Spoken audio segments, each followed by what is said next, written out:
ঈদের কিছু সুন্নত আমরা জেনে নিই সংক্ষেপে।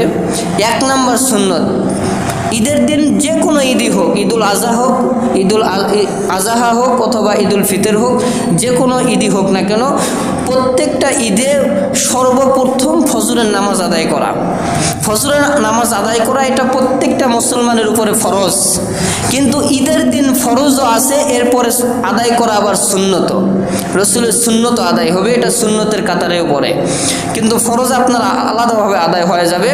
আর বোনাস হিসাবে সুন্নত, বোনাস একটা আছে না, 10 জিবির সাথে আরও 5 জিবি যোগ, এই মিলে 15 জিবি, বোনাস 5 জিবি। তো এরকম আপনার কিছু সোয়াব এক্সট্রাভাবে বোনাস হিসাবে আপনাকে যোগ করা হবে যদি কেউ ঈদের দিন ফজরের নামাজ জামাতে আদায় করে। 1 নম্বর সুন্নত। 2 নম্বর সুন্নত হচ্ছে ঈদের দিন সকাল সকাল গোসল করা। প্রত্যেকটা মুসলমান ঈদের দিন সকাল সকাল গোসল করবে। 3 নম্বর সুন্নত হচ্ছে সবচাইতে উত্তম কাপড়, নতুন কাপড় পরিধান করতে হবে এরকম কোনো বিষয় নয়, সবচাইতে আপনার যে কাপড়গুলি আছে এর মধ্যে থেকে যেটা উত্তম মনে হয়, যেটা ভালো মনে হয়, এইটা পরিধান করা হচ্ছে সুন্নত। এরপরে খুশবু লাগানো আর আতর সুরমা লাগানো, এটা শুধু ঈদের দিন নয়, প্রত্যেকটা মুসলমানদের জন্য প্রতিদিন সুরমা লাগানো হচ্ছে সুন্নত। আল্লাহ রসুল সাল্লাল্লাহু আলাইহি সাল্লাম শুধু ঈদের দিন সুরমা লাগাতেন এরকম নয়, তিনি প্রতিদিন সকালে ফজরের নামাজ পড়ে সুরমা লাগিয়ে ঘর থেকে বাইর হতেন কালেমার দাওয়াত দেওয়ার জন্য। তিনি রোদে এমন ঘোরাঘুরি করতেন, ঘামে তার সুরমাগুলো এরকম গড়ে গড়ে গাল দিয়ে পড়ে যেত। তো প্রতিদিন সুরমা ব্যবহার করা সুন্নত। তো ঈদের দিনেও সুরমা ব্যবহার করে ঈদগাহে যাওয়া সুন্নত। ঈদগাহে যাওয়ার আগে সর্বপ্রথম ঈদুল ফিতরে মিষ্টি মুখ করে যাওয়া সুন্নত, খেজুর অথবা খুরমা।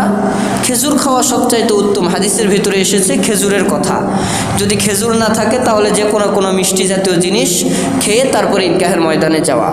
ঈদগাহের ময়দানে যেই রাস্তা দিয়ে যাওয়া এবং এই রাস্তা ব্যতীত অন্য রাস্তা দিয়ে আসা হচ্ছে সুন্নত। যদি আপনার ঈদগাহে যাওয়ার 2-3টা রাস্তা থাকে তাহলে এক রাস্তা দিয়ে যাবেন, আর আসার সময় ওই রাস্তা দিয়ে না এসে ভিন্ন আর একটা রাস্তা দিয়ে আসবেন। আর যদি এরকম কোনো ঈদগাহ ময়দান হয় যে একটাই রাস্তা, 2টা কোনো রাস্তা নেই, তাহলে সেই ক্ষেত্রে আপনি একটা রাস্তার এই সাইড দিয়ে দেন সাইড দিয়ে যাবেন, আসার সময় বাম সাইড দিয়ে আসবেন, যদি একটা রাস্তা হয়। আর যদি 2-3টা রাস্তা থাকে তাহলে অন্য ভিন্ন রাস্তা দিয়ে আসবেন।